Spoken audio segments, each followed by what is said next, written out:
Hello বন্ধুরা, good morning. তোমরা কেমন আছো? আশা করছি সবাই খুব ভালো আছো, আর আমিও ভালো আছি।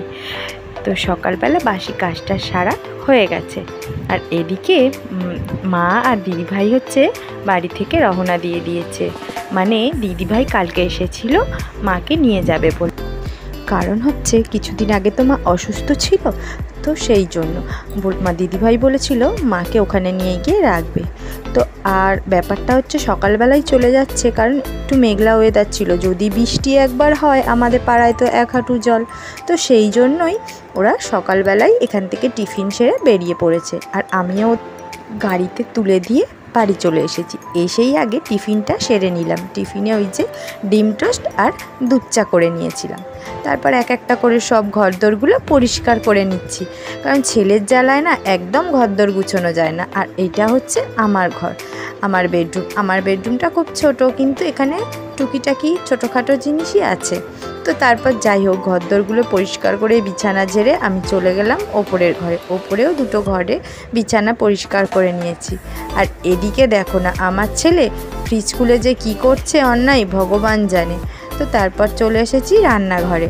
তো রান্না বসাবো। আজকে ভেবেছিলাম করব ডিমের ঝোল আর ভাত, শুধু সাদামাটা খাবার, কিন্তু কর্তামশাই বললো আজকে আর ঝোল ঝাল ভালো লাগছে না, তুমি সিদ্ধ ভাত বসাও। তো তাই জন্য ডিম আর আলু দিয়ে ভাত বসিয়ে দিয়েছি। এদিকে পটল ভাজবো আর হচ্ছে ডিমের অমলেট করে নেব, ব্যাস। তারপরে এই টেবিলটা দেখলে না তোমরা, ওই টেবিলটা আমাদের পাশের ঘরে ছিল, কিন্তু ছেলে না ওর ওপরে উঠে ইলেকট্রিকে হাত দেয় বলে ওইটাকে এই দিকের ঘরে করে দিয়েছি। এখানে আর অসুবিধে নেই।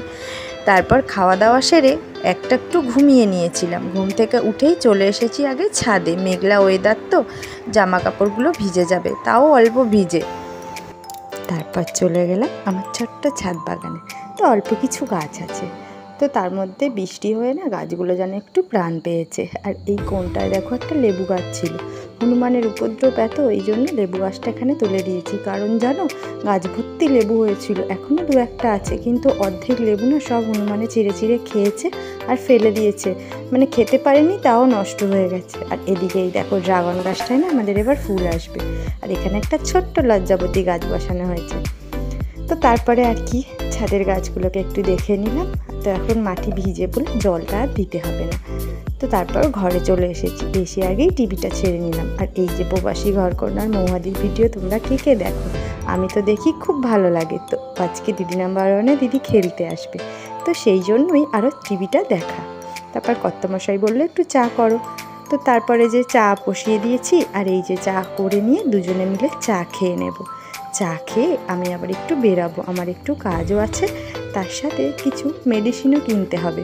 তো সেই জন্য আমাকে বেরাতে হবে। তো এখন ওই বিকাল 5টা সাড়ে 5টার মতো বাজে। তো তারপরে এই যে চাটা খেয়ে আমি বেরিয়ে পড়লাম। ছেলে ওদিকে এখনও ঘুমাচ্ছে, তোর বাবার কাছেই আছে। আর এই যে আমার যা কাজ আমি সারতে থাকি। আর তোমরা অবশ্যই জানিও ভিডিওটা কেমন হয়েছে। ভিডিওটা ভালো লাগলে অবশ্যই লাইক, কমেন্ট অ্যান্ড শেয়ার করো। আর আজকের মতো ভিডিওটা এই পর্যন্ত, দেখা হবে নেক্সট ভিডিও। তো আজকের মতো টাটা।